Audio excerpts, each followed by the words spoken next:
I want to talk to you about a word that you may have seen in a magazine or an article about happiness or simplicity, and it's spelled Hygge. It is a Danish word, and it's pronounced hygge.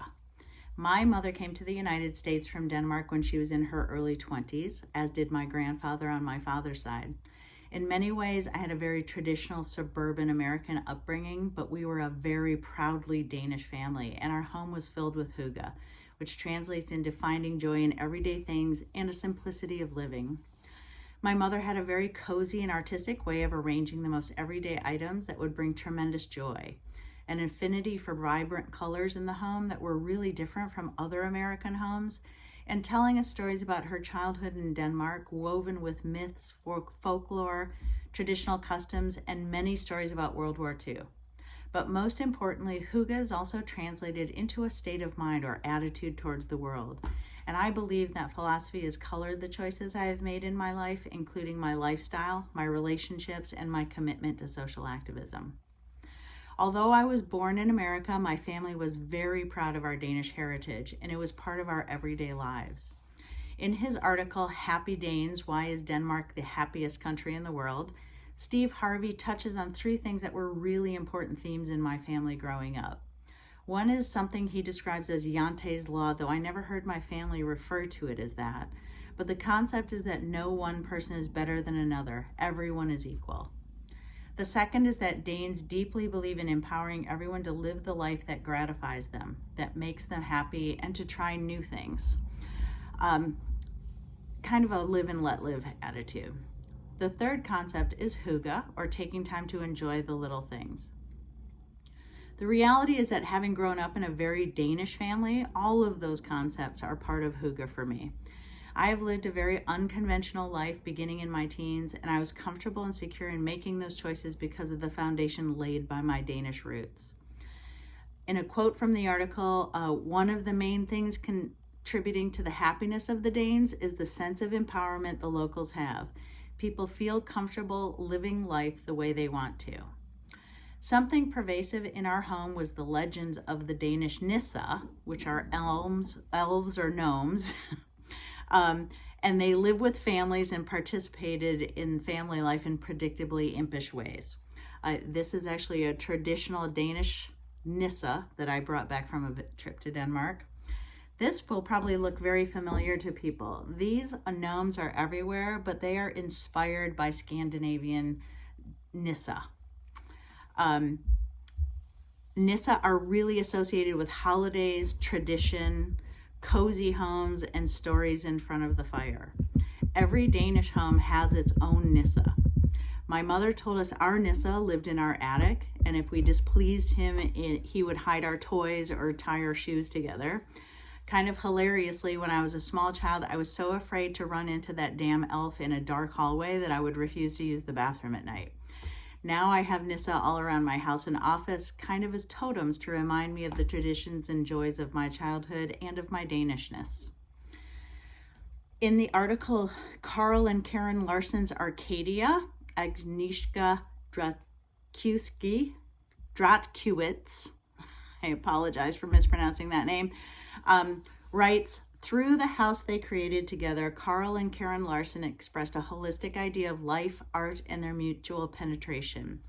According to this notion, literature in contact with the arts, a rich collection of books, albums, European art magazines, as well as the interior of the house, furniture, dishes, clothes, everyday objects, and even the food are equally important for human growth. End quote.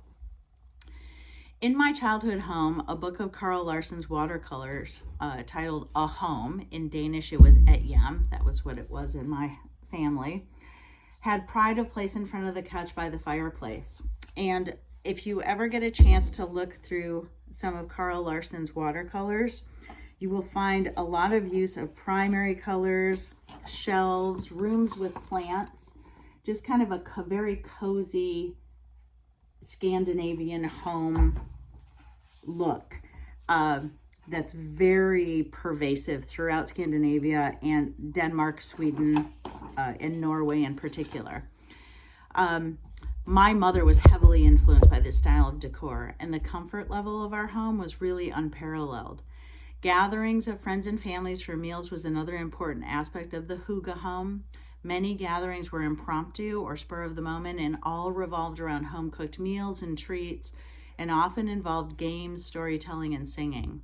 The value of this is something I've carried into adult life, and what I find very interesting now is that the simplicity movement that is really gaining popularity in the US shares many of the qualities of hygge that I grew up with. Finding joy in the everyday objects, placing higher importance on time with family and friends, and creating a sanctuary in our homes that feeds the soul as well as sheltering the body. So lastly, as a Dane, the thing I'm most proud of is the collective and nationwide example of nonviolent civil disobedience exhibited by the Danish people during World War II. And I will tell you, we are proud Americans, but every family member of mine has a Danish flag in their home. And we really take a lot of pride in our Danish heritage. My grandfather on my mother's side actually fought for the Danish resistance, and we grew up with stories from my mother about how the Danes came together to thwart Hitler and the German occupation of Denmark. In the Danish network that defied Hitler, Fiona MacDonald writes, "Under Hitler's orders, Denmark's Jews were to be deported on the 1st of October 1943. But in the space of a few weeks, an underground network and the country's non-Jewish population spirited almost 8,000 people to safety via small boats across the Øresund to neutral Sweden," end quote. Our bedtime stories were filled with the escapades of Danes, including our own family members, and all led by King Christian as they worked to undermine the German occupiers and rescue Danish Jews. I credit this history with becoming a lifelong activist, and while this particular aspect of Danishness seems far less cozy than Nordic sweaters or Nissa and warm watercolors of home and family gatherings, in its essence to me, it is the ultimate in hygge. The commitment to the equality and fairness that every human deserves and the right to live a life of their own choosing, the welcoming of everyone into the glow of a warm home is the very best aspect of Danish hygge. While hygge in America is something of a trendy, feel-good idea, having grown up in a Danish home, hygge is so much more than that to me. Hygge embraces a lifestyle that values time spent with close friends and family, seeing everyone around us as equals, and finding joy in books, music, art, and everyday objects that make our lives meaningful and special. When I reflect back on the choices I have made to live an unconventional life, to make my own way in the world to the beat of my own drummer, and to dedicate my time and work to service to others in a better world, I see hygge in every aspect of those choices. I hope that having learned a little bit about hygge will inspire you to invite some Danish ways of living into your own lives.